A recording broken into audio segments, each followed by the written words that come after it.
जिसमें आज हम लोग अध्ययन कर रहे हैं श्रीमद् भागवतम के 4वें स्कंद के 24वें अध्याय का 22वां श्लोक। तो आप सभी भक्तों और वैष्णवों को मेरा दंडवत प्रणाम है। तो जैसा कि हम लोग पिछले कुछ श्लोकों से अध्ययन कर रहे हैं कि प्राचीन वर्गी के जो सभी पुत्र थे यानी प्रचेतागण 10 प्रचेतागण, वो सभी अपने पिता के वचनों को शिरोधार्य करके पिता की आज्ञा को पूरी तरह से मानते हुए वे पश्चिम दिशा की ओर चले गए हैं अब तपस्या करने के लिए। तो इसी क्रम का वर्णन है ये हम लोग अध्याय श्लोक संख्या 19 से ही पढ़ते आ रहे हैं, जिसमें मैत्रेय मुनि विदुर जी से बता रहे हैं कि हे विदुर, अपनी साधु प्रकृति के कारण प्राचीन वर्ग के सभी पुत्रों ने अपने पिता के वचनों को शिरोधार्य किया और पिता की आज्ञा पूरी करने के उद्देश्य से वे पश्चिम दिशा की ओर चले गए। तो पश्चिम दिशा की ओर हिमालय पर्वत की तरफ वो लोग तपस्या करने के लिए प्राचीन वर्ग के सभी पुत्र जो है वो निकल पड़े हैं। अब रास्ते में जो जो दृश्य है, वातावरण है, विहंगम दृश्य है, मनोरम वातावरण है, उसका वर्णन किया गया है कि रास्ते में सभी प्रचेताओं ने एक विशाल जलाशय देखा जो समुद्र के समान दिखता था। उसका जल इतना शांत था मानो किसी महापुरुष का मन हो। यानी उस जलाशय के शांत जल की तुलना महापुरुष के मन से किया गया है। यानी जो भक्त होते हैं, वैष्णव होते हैं, महापुरुष होते हैं, उनका जो मन है, चित्त है, वो एकदम शांत होता है, स्थिर होता है। और ये भक्ति का सबसे बड़ा एक परिचायक है, उदाहरण है, ये चिन्ह है। जो सच्चे शुद्ध भक्त वैष्णव होते हैं वो उनका मन जो है वो ज्यादा चंचल नहीं होता, हमेशा विचलित नहीं रहता है। उनका मन हमेशा शांत रहता है, स्थिर रहता है, एकाग्र रहता है। ये सबसे बड़ा पहचान है ये शुद्ध भक्त का और वैष्णव का। ये 20वें श्लोक में कहा गया है। 21वें श्लोक में और वर्णन किया गया है। रास्ते में जो कुछ भी वो देखते हैं, जगह जगह अलग अलग प्रकार के फूल खिले हुए हैं, उसमें जो है तालाब में हंस, सारस, चक्रवाक, अनेक प्रकार के पक्षी सब उसमें कलरव कर रहे हैं, नृत्य कर रहे हैं। इन सब का वर्णन है। और आज के श्लोक में उसके अनुवाद में कहा गया है कि उस सरोवर के चारों ओर तरह तरह के वृक्ष तथा लताएं थी और उन पर मतवाले भौरे गूंज रहे थे। यानी सभी वृक्ष और लताओं पर जो सुगंधित सारे वृक्ष के फूल थी, लताएं थी, उनके भौरे मंडरा रहे थे, गूंज रहे थे। वृक्षों की मधुर गूंज से वृक्ष अत्यंत उल्लसित लग रहे थे और कमल पुष्पों का केसर वायु में बिखर रहा था। यानी कमल पुष्पों का जो केसर पराग था वो वायु में बिखर करके वातावरण को और अधिक सुगंधित बना रहा था। इन सब से ऐसा वातावरण उत्पन्न हो रहा था मानो कोई उत्सव हो रहा हो। यानी उस वातावरण को उत्सव से तुलना की गई है। ऐसा वहां का वातावरण था, वहां का दृश्य जो था इतना मनोरम था। तात्पर्य में बता रहे हैं प्रभुपाद जी कि वृक्ष तथा लताएं भी विविध प्रकार के जीव हैं। यानी वृक्ष और लताएं भी जीव हैं। जब भौरे इन वृक्षों तथा लताओं से मधु संचय करने के लिए आते हैं तो ये वृक्ष अत्यंत प्रसन्न होते हैं। वायु भी ऐसे अवसर का लाभ उठाकर कमल पुष्पों के केसर को बिखेर देती है। इस पर हंसों का कलरव तथा शांत जल। प्रचेतागण ऐसे वातावरण को एक अनवरत उत्सव मान बैठे। प्रचेतागण जो इस जगह पे आगे प्रभुपाद जी बता रहे हैं कि ये शिवलोक ही है। यानी हिमालय पर्वत की जो श्रृंखला है हिमालय पर्वत पे शिवलोक वहां तक पहुंच चुके हैं। ये प्रचेतागण प्राचीन वर्ग के जो 10 पुत्र थे ये पहुंच गए हैं शिवलोक तपस्या करने के लिए। प्रचेतागण ऐसे वातावरण को एक अनवरत उत्सव मान बैठे, यानी एक उत्सव जैसा लग रहा है। उनके मन में ऐसा उत्साह, ऐसी प्रसन्नता है, वहां का दृश्य का अवलोकन करके, वहां के वातावरण का अनुभव करके वो बड़े प्रसन्नचित्त हो रहे हैं। मन उनका एकदम शांत है, चित्त स्थिर है। इस वर्णन से प्रतीत होता है कि प्रचेतागण शिवलोक पहुंच गए थे, जो हिमालय पर्वत में स्थित माना जाता है। यहाँ पे प्रभुपाद जी लिख रहे हैं कि सारे प्रचेतागण पिता की आज्ञा पा करके अब हिमालय पर्वत में तपस्या के लिए पहुंच गए हैं। और इस शब्द को प्रभुपाद जी कोट कर रहे हैं, शिवलोक पहुंच गए हैं, यानी जहाँ पे देवाधिदेव महादेव तपस्या कर रहे हैं हिमालय पर्वत में, वहां शिवलोक में ये पहुंच गए हैं शिवलोक में। तो जब शिवलोक पहुंच गए हैं तो थोड़ी सी हम लोग वहां के दृश्य का चर्चा करेंगे। इस श्लोक के तात्पर्य में तो प्रभुपाद जी इतना विस्तार से नहीं लिखा है, लेकिन जब प्रचेतागण शिवलोक पहुंच ही गए हैं तो थोड़ा हम लोग भी शिवलोक चलते हैं देवाधिदेव महादेव के शरण में। क्योंकि शिव जी जो है वो क्या है, वैष्णवा नाम यथा संभो, यानी वैष्णवों में सबसे श्रेष्ठ माने गए हैं। और हम लोग भी भगवान की कृपा से वैष्णव समुदाय में हैं, तो वैष्णवों के सिरमौर, वैष्णवों के सरताज शिव जी की चर्चा थोड़ी करेंगे यहाँ पे, जिसको प्रभुपाद जी ने तात्पर्य में लिखा है 28वें श्लोक के तात्पर्य में लिखा है। तो थोड़ी सी चर्चा करेंगे समय के अनुसार।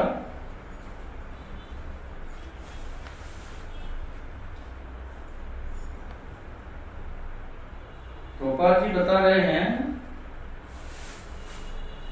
कि 28वां श्लोक जो वक्ता लेंगे वो विस्तार से चर्चा करेंगे, लेकिन थोड़ी सी भूमिका की चर्चा हम लोग यहाँ पे करेंगे 15 मिनट में। तात्पर्य में क्या लिखते हैं प्रभुपाद जी कि अब शिव जी कारण बताते हैं, जिनके सामने ये पुस्तक हो भगवत श्रीमद् भागवतम का, वो देख सकते हैं अध्याय 24 के 28वें श्लोक का तात्पर्य। अब शिव जी कारण बताते हैं कि वे राजकुमारों के समक्ष साक्षात क्यों आए।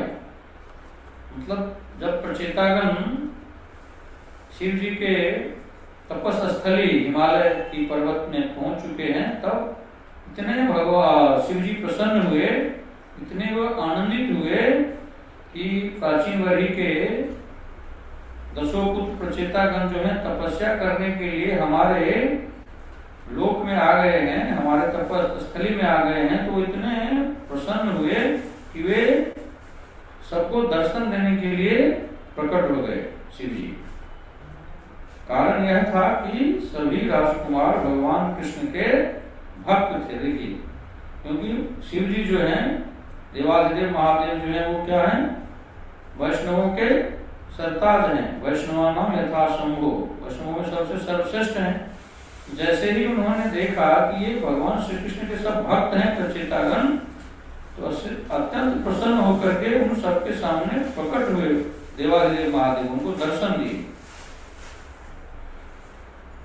आगे प्रभुपाद जी लिखते हैं, भगवद गीता का एक श्लोक कोट करते हैं 7वें अध्याय का 19वां श्लोक। बहुनाम जन्म नामन्ते ज्ञानवान मां प्रपद्यते वासुदेव सर्वमिति स महात्मा सुदुर्लभ।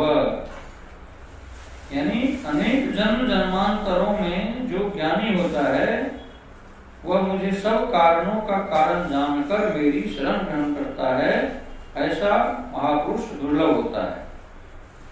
यानी अनेक जन्मों का जब पुण्य उदय होता है, सुकृत उदय होता है, तब जाके यह आत्मबोध होता है, यह आत्मज्ञान होता है कि भगवान श्री कृष्ण ही हैं जो सभी कारणों के कारण हैं। वो हमारे परम पिता है, हम उनके संतान हैं, उनके दास हैं। ये अनेक जन्मों के पुण्य उदय होने के बाद ये ज्ञान होता है जीवात्मा को।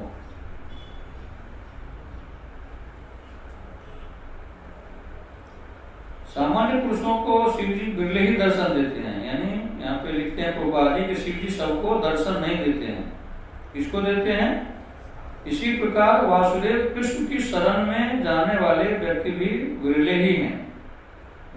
वैसे कहा गया है बहुनाम जन्म नामंते ज्ञान नाम प्रपद्यते वासुदेव सर्वमिति स्व महात्मा सुदुर्लभ। जो भगवान श्री कृष्ण को जान लेते हैं कि यही हमारे परम पिता हैं, सभी कारणों के कारण हैं, ईश्वर परम कृष्ण सच्चिदानंद विग्रह अनादिर आदिर गोविंदम सर्व कारण कारणम, जिसको ये बोध हो जाता है वही सिर्फ भगवान की शरण में आते हैं। क्योंकि पूर्णतः भगवान की शरण में आए हुए लोग दुर्लभ हैं, स्व महात्मा सुदुर्लभ। फलतः शिव जी विशेष रूप से प्रचेताओं को देखने आए थे। तो जब शिव जी को ये पता चला कि प्रचेतागण हमारे शिवलोक यानी हिमालय में तपस्या करने के लिए आए हैं, तो वह प्रचेताओं को देखने के लिए आए, क्योंकि वे सब भगवान वासुदेव के पूर्णतः शरणागत थे। जो भगवान के शरणागत होते हैं, भगवान के शरणापन्न होते हैं, उनसे सारे देवी देवता जो है उनसे प्रेम करने लगते हैं, उनका आदर करने लगते हैं, उनका सम्मान करने लगते हैं। देखिए इसी में बताया गया है कि जो देवों के देव देवादिदेव महादेव भी जैसे उनको पता चला कि भगवान श्री कृष्ण के जो शरणागत हैं ये सारे प्रचेतागण, जैसे उनको पता चला तो उनसे मिलने के लिए आए हैं, उनको दर्शन देने के लिए आए हैं प्रसन्न चित्त से, क्योंकि वे सब भगवान वासुदेव के पूर्ण शरणागत थे। चूंकि वासुदेव यानी भगवान श्री कृष्ण चरम सत्य हैं, अतः शिव जी स्पष्ट कहते हैं कि जो भगवान वासुदेव का भक्त है और श्री कृष्ण का शरणागत है वह मुझे अत्यंत प्रिय है। ये शिव जी कहते हैं, जो वैष्णव में सबसे श्रेष्ठ हैं, स्पष्ट कहते हैं। और प्रभुपाद जी तात्पर्य में लिखते हैं कि जो भगवान वासुदेव का भक्त है, भगवान श्री कृष्ण का भक्त है, उनके शरणागत है, उनका प्रेमी है, वो मुझे अत्यंत प्रिय हैं, ये शिव जी कह रहे हैं। भगवान वासुदेव कृष्ण न केवल सामान्य जनों द्वारा पूज्य हैं, वरन शिव ब्रह्मा तथा अन्य देवता भी उनकी पूजा करते हैं। मतलब भगवान श्री कृष्ण जो हैं उनकी सब पूजा करते हैं, सब उनसे प्रेम करते हैं, सब उनका आदर करते हैं। जैसे शिव जी, ब्रह्मा जी, चाहे जितने भी देवी देवता हैं वो भगवान श्री कृष्ण के सहायक हैं। इसके लिए हम लोगों को कहा जाता है कि सभी देवी देवताओं का आदर करना चाहिए, सम्मान करनी चाहिए, लेकिन जो साधना है, आराधना जो है, एक निष्ठ भक्ति जो है वो किसकी करनी चाहिए? भगवान श्री कृष्ण की। एक उदाहरण से भी बताया गया है तात्पर्य में, जैसे हमें किसी वृक्ष को हरा भरा करना है, उसको विकसित करना है, तो जल कहाँ पे डाला जाता है? उसके जड़ में डाला जाता है, न कि अलग अलग से उसके पत्तियों पे, उसके फूलों पे या उसके फल पे ऐसा जल नहीं डाला जाता है। अगर आप किसी वृक्ष के पौधों के जड़ में जड़ डालते हैं तो सबको प्राप्त हो जाता है, चाहे उसके फल हो, फूल हो, पत्ती हो, टहनी हो, सबको प्राप्त हो जाता है। आपको केवल सिर्फ जड़ में जड़ डालना है। वैसे ही अगर हम लोग भगवान श्री कृष्ण की भक्ति करते हैं, उनकी आराधना करते हैं, उनसे प्रेम करते हैं, तो सारी देवी देवताओं को जो है वो उनकी आराधना हो गई। एक केवल भगवान श्री कृष्ण की सेवा पूजा आराधना करने से सारी देवी देवताओं की पूजा आराधना अपने आप हो जाती है। जैसे ही वृक्ष के जड़ में जड़ डालने से सारे उसके जो टहनी है, तने हैं, पत्ते हैं, फूल हैं, फल हैं, सबको जो है वो जल मिल जाता है सिर्फ जल में डालने से। ये प्रभुपाद जी बता रहे हैं। प्रभुपाद जी इसमें एक भागवतम का श्लोक भी कोट करते हैं, 12वें स्कंद के 13वें अध्याय का पहला श्लोक। यम ब्रह्मा वरुणेन्द्र रुद्रमरुता स्तुवन्तु दिव्यैस्तवैर्वेदैः साङ्गपदगमोपनिषदैः गायन्ति यं सामगा ध्यानावस्थित तद्गतेन मनसा पश्यन्ति यं योगिनो यस्यान्तन्न विदुषुरासुरगणा देवाय तस्मै नमः। यानी भगवान श्री कृष्ण की पूजा ब्रह्मा, शिव, वरुण, इंद्र, चंद्र तथा अन्य देवता, सभी देवता करते हैं। यही हाल भक्तों का है। जो भी श्री कृष्ण भक्ति करता है, जो यह खोजने तथा समझने का प्रयास करता है कि कृष्ण चेतना है क्या, यानी अथातो ब्रह्म जिज्ञासा, जब जीव में यह चेतना जागृत होती है कि मैं कौन हूं, मनुष्य जन्म मुझे क्यों मिला है, मनुष्य जन्म का परम लक्ष्य क्या है, जब ये जिज्ञासा उत्पन्न होती है, जब जीवात्मा यह खोजने और समझने का प्रयास करता है, प्रभुपाद जी लिखते हैं, तो वह तुरंत उनका प्रिय बन जाता है। यानी भगवान तो सारे जीवात्मा के अंतःकरण में, हृदय में ही स्थित है ना, अवस्थित है ना। वो तो दोनों बाहें फैलाए हुए बाट जो रहे हैं कि जीवात्मा कब हमारे सन्मुख होगा।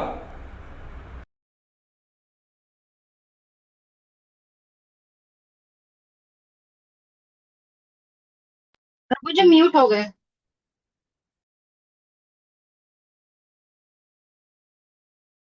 प्रभु जी आवाज नहीं आ रही है। हाँ प्रद्युम्न प्रभु जी म्यूट हो गए हैं आप।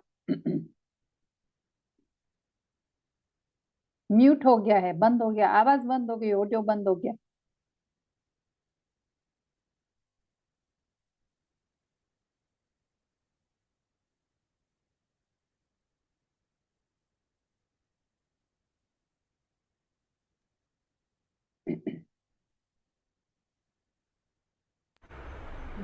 ओके ठीक है।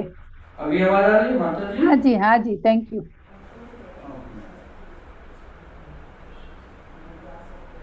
तो यहाँ पे बताया जा रहा है कि जैसे ही कृष्ण चेतना किसी जीवात्मा के हृदय में जागृत होती है, तो भगवान क्या है, उसकी प्रतीक्षा करते रहते हैं कि कौन सा जीव कब उसके हृदय में कृष्ण चेतना जागृत होगी, अर्थात तो ब्रह्म जिज्ञासा, क्योंकि वो हृदय के अंदर में बैठे हुए यही बाट जो रहे हैं, उनकी प्रतीक्षा में है कि कब जीवात्मा हमारे सन्मुख होगा। तुलसीदास जी रामचरितमानस में कहते हैं कि सन्मुख हो ही जीव मोहि जन्म जबहि जन्म कोटि अघ नासहि तबहि, यानी जैसे ही जीव हमारे सन्मुख होता है तो तत्क्षण में उसके करोड़ों जन्म का पाप जो है वो नष्ट कर देता हूं। क्योंकि अनंत जन्मों से जीव जिस जिस शरीर में जाता है, चाहे वो कुत्ते का शरीर हो, बिल्ली का शरीर हो, कीट पतंग पक्षी, उस शरीर में भगवान साथ रहते हैं, लेकिन उन सब शरीरों में भगवत प्राप्ति संभव नहीं है। इसके लिए मनुष्य शरीर को एक विशेष शरीर माना जाता है और अंदर में बैठे हुए प्रतीक्षा में रहते हैं कि कब जीव हमारे सन्मुख होगा, कब उसको कृष्ण चेतना जागृत होगी कि वो हमारे सामने अपने आप को आत्मसमर्पण करेगा, हमारे शरणागत हो जाएगा। और जैसे ही जीवात्मा भगवान के शरणागत हो जाता है, भगवान के सामने आत्मसमर्पण कर देता है, हरे कृष्णा कृष्णा कृष्णा हरे हरे, हरे राम राम राम हरे हरे, तो भगवान भी अति प्रसन्न होते हैं। ये प्रभुपाद जी बता रहे हैं सीतात्पर्य में कि जो भी कृष्ण भक्ति करता है, जो यह खोजने और समझने का प्रयास करता होता है कि कृष्ण चेतना है क्या, वह तुरंत उनका प्रिय बन जाता है। इसी प्रकार सभी देवता इसकी ताक में रहते हैं कि कौन सचमुच भगवान वासुदेव की शरण में है। देखिए प्रभुपाद जी लिख रहे हैं कि देवता भी इसकी खोज में रहते हैं कि कौन सी जीवात्मा अब भगवान के शरण में जा रहा है, कौन भगवान के शरणागत हो गया, भगवान के सामने किसने आत्मसमर्पण किया, किसने शरणागति ग्रहण कर ली, कौन गुरु के शरणापन्न हो गया।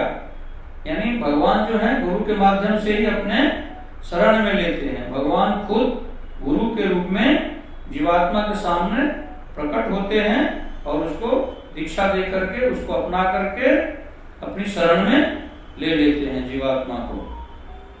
यहाँ पे प्रभुपाद जी लिख रहे हैं कि इसी प्रकार सभी जीवात्मा इसकी ताक में रहते हैं, इसी प्रकार सभी देवता इसकी ताक में रहते हैं कि कौन सचमुच भगवान वासुदेव की शरण में है।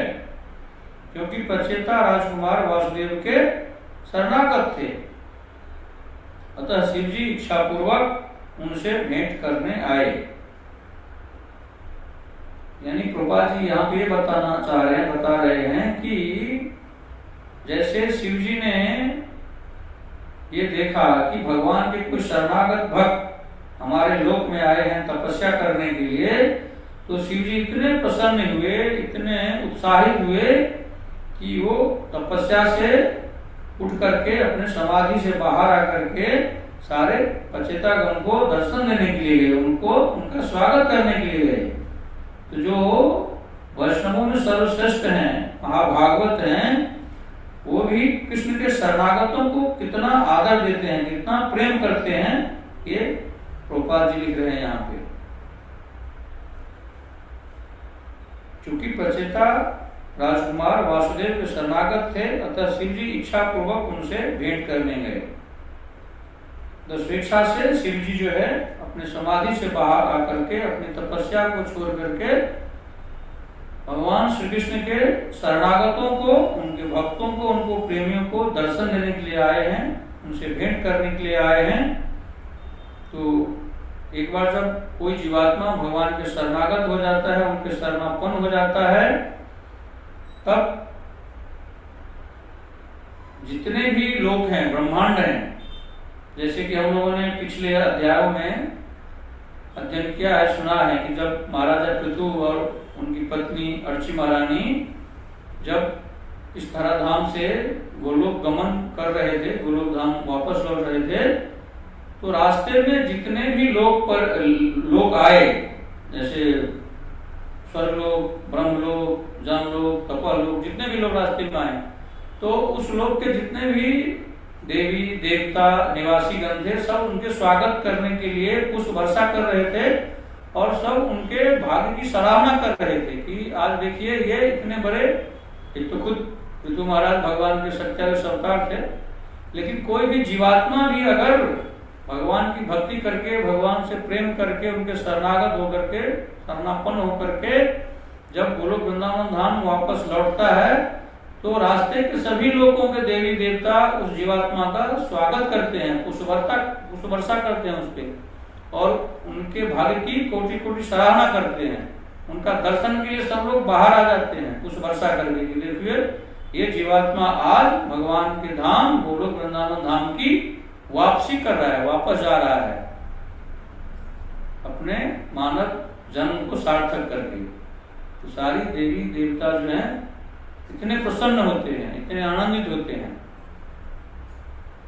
देवताओं सबका सम्मान करते हैं कि ये जीवात्मा आज पुनः भगवान के धाम वापस लौट रहा है। इसके लिए अर्थात तो ब्रह्म जिज्ञासा की चर्चा की है कि भगवान की शरण में जानी चाहिए, भगवान के शरणापन्न होना चाहिए, जो मानव जीवन का परम चरम लक्ष्य है।